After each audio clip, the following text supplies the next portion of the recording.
That is mad.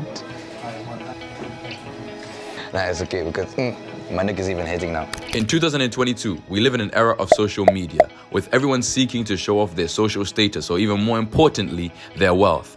A way the wealth do this is by purchasing the biggest mansions, buying the fastest cars, all things that are not mobile. What happens now? They buy jewelry because jewelry can be taken anywhere. But how do these figures afford it? Today we visit one of the world's most potent jewelry stores, which is A Jewellers. Hey, my bro. How you doing, bro? Good to see you. You too. This is Ush of A Jewellers. Please do tell them what is your duty here at What's A my Jewellers? duty here? My duty here is everything. So I do everything from cleaning to selling, custom pieces, sourcing, buying. There isn't no job too small or too big for me. I'll do everything. So obviously, A Jewellers is synonymous with celebrities and more so jewelry. Of course. I was just at the desk and I heard Lil Baby was here, Gunna was here, WizKid was here buying some jewelry. Yeah, we served WizKid, done a few pieces for him. Exactly. Got a few other pieces in the making. Burna Boy as well. Of course. Eden Hazard. So Pierre Bamyang. Right? Yeah. Even crazier, I heard that you guys give a free chain once someone spends £1 million. That's about my A Jewellers pendant, yeah, Which is crazy. And I was asking the guy like, yo, how many of these have been given? He said, quite a few. I was like, that's crazy. Let me spend £1 million naira. £1 million naira, I don't think that'll quite work out. How did the company A Jewellers come about? Okay, so the main guy is Abtin. How he came about the business, somebody sold him a watch and he thought, let me just come down to Hatton Garden and see what I can do here. Yeah. He brought it down, he made some profit on it, and he thought, okay, cool, there's an opportunity here. You've been working at this company and for a long time, I presume, right? Yeah, at least for about 5 years. Which is crazy. Yeah, of course. So how has it been for you being around this type of environment? Because as I can see, that chain is not a It's not mine, it's stock, by the way. Still, that chain is not a normal chain. No, of course not. This is the emerald cut, 25 pointers per piece. Crazy. It's actually not my chain, we've just sold it to Fredo. Wow. So I'm just gonna shorten, it's a bit too long for him, so we're gonna shorten it for him. Crazy. And we've got some crazy stuff coming from Fredo as well. Obviously, a lot of people complain, say, how can I get to that level? How can I afford this? But they're talking from their couch or their bed. You have to wake up and you have to search for opportunities. Yeah, say, how did he afford this? How did he do this? Why has he got that? Well, because he's not in his bed. Of course. He's not talking. He's spending less time talking, he's going to do. You understand? What piece of advice do you have to a youth, to someone in my generation, someone my age, of the age of 18, that also wants to? You have to make mistakes, because the only way to learn is from the mistakes that you've made. 1000%. You have to get yourself out of that, out of being lazy. Wake up, 1000%. think, what can I do? Everyone has this like same time in the day, so you just got to say, 1000%. okay, cool, I've got this amount of time to be productive. Make sure you set yourself targets and then push forward, especially the younger generation. Is this what it is? Chocolates. Right. Thank you. I just want my cameraman to see I have A Jewellers chocolate. Because that looks like the only thing I'm getting. A Jewellers chocolate, I'll review that later on. No problem, bro. All right, so can we get straight into It's crap. No, I'm joking, it's nice.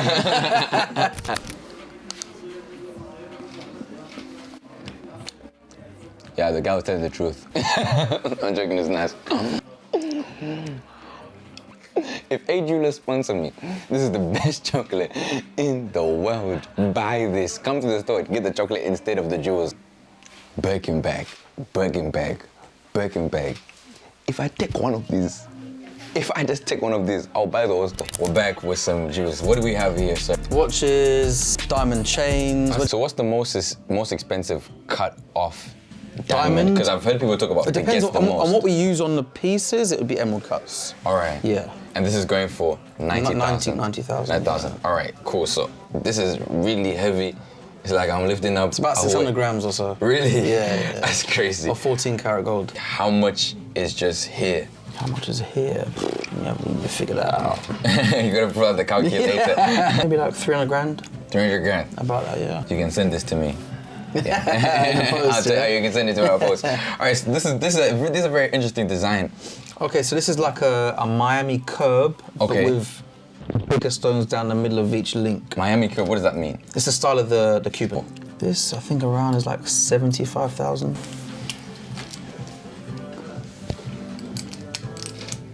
What happens if I drop this? I keep it. No, you bought it.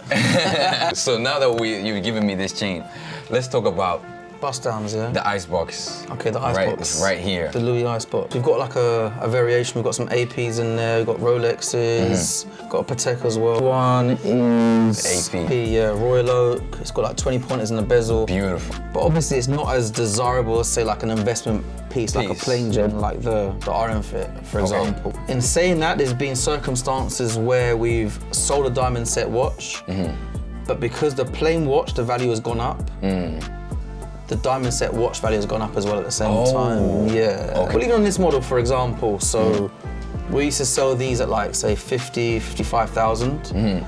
But the plain watch now is, say, like £90,000 to buy.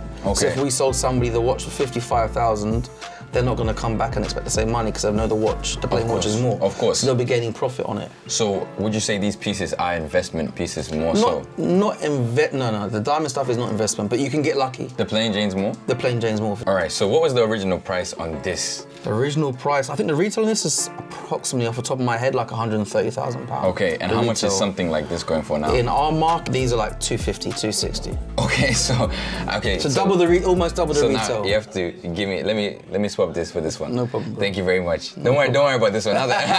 Why has this gone up? What's the reason for it? Why? What's the reason for it? Supply and demand.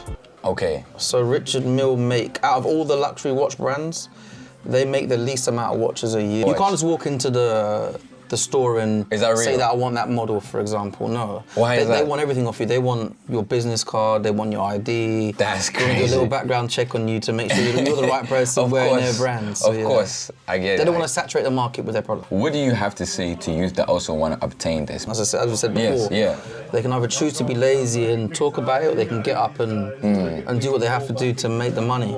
Which is it coming? Which one do you like? Patek or AP? Patek. Patek. Yeah, Patek, cool. That's crazy, right? Feels expensive. It's like 140,000. If I get this thing, I can come back, right? What do you mean? With a gun. Oh, no. I think I've had my fun, so let me take this. No problem. Young Ads has this chain. Young Ad has this. He has this chain exactly in this color as well, in white. And Fredo has it in rose. And Tion just picked up the chain, but it's two-tone. One link is rose, one link is white. So yeah. No, I think it's really inspiring how a store like this, like you said, it came from the bottom and it's made its way right to the top. And that was through hard work. Exactly, it's all through hard work. It's all through being persistent in what you believe in. And 1000%, what I've heard you say mostly when I'm asking you these questions is about hard work. Yeah, hard work. And what I'm noticing 100%. is that once you put in hard work always pays off. And Like they're people persevered. like Young Ad, you see him rapping as a young doing his freestyles. doing his freestyles and They walking. could have easily given up and said it's not going 1000%. anywhere when they weren't getting the views or the love that they 1000%. wanted, but Yeah. they carried on, they found their passion, and Diggers bought an RM30, we sold a RM30 and also separately sold a chandelier case with it to Bugsy Malone as well. Crazy. So people have spent money. You know, it was my birthday yesterday. Happy birthday. I guess the most I'm getting is chocolate. There you go, you can have as much chocolate or water as you want. The main thing in this, my whole thing that my YouTube channel is based on is inspiring the youth to also do the same thing, to motivate them to also do the same thing, and really teach them the fundamental rules of business. One thing that I've learned about A Jewelers is the marketing side is on point. You know, the social media is really pushing it, or really pushing P. You know? How important is marketing? How important is social media? And it's an amazing tool, and the best thing about it is it's more or less free. Instagram is free. Yes. And if you have a business and you're not on social media like Instagram, Snapchat, TikTok, then you're silly. Yeah, you need it. But all the major brands have also jumped on it as well, Yes. and are using it for sure. So yeah, a brand without a social media platform is not a brand at all. Websites are fantastic as well, but I think social media brings the whole world so much closer to it. A Jewelers really does care about the youth. For example, bringing me in as well. Sure that you really do But you care. guys are important to Thank you so much. No, so, of course. do you want to turn the camera to? Upton's on his way. He wants to meet you. What? As you can see, I'm at Haddon Gardens, A Jewelers with my bro, Zach. What do you do and how do you do it? Well, I do karting and I race around the UK. All right, So like multiple championships and stuff Crazy. like that. Yeah, this is my race suit. Crazy. And A Jeweller sponsor you? Yeah. The A Jewellers. Living life fast. Yeah, it's fun, but it's lots of fun. Of course. So what's your favorite car? I have to ask that now. Probably just any Mercedes SLS. So when you buy it, please let me know, yeah? Take me for a ride, but don't take me too fast. When did you start racing? When I was 9. When you were 9 years old? Yeah. Some youth, they doubt themselves, and I'm sure that there have been times where you've been racing and, you know, doubt comes upon you like, can I do this? Can I not do this? What do you have to say to those people that also might be in the same mindset? Just like go for it and see how it goes. If it doesn't go out well, it doesn't go out well. All you can do is try. If it wasn't for my parents, definitely I wouldn't be here. Even my YouTube channel, it was just my parents that said I should start it. So how is that? Yeah, it's very good because my dad was the one that got me into it. Yeah. Because he took me for my 9th birthday and so. Thank you so much. Thank you.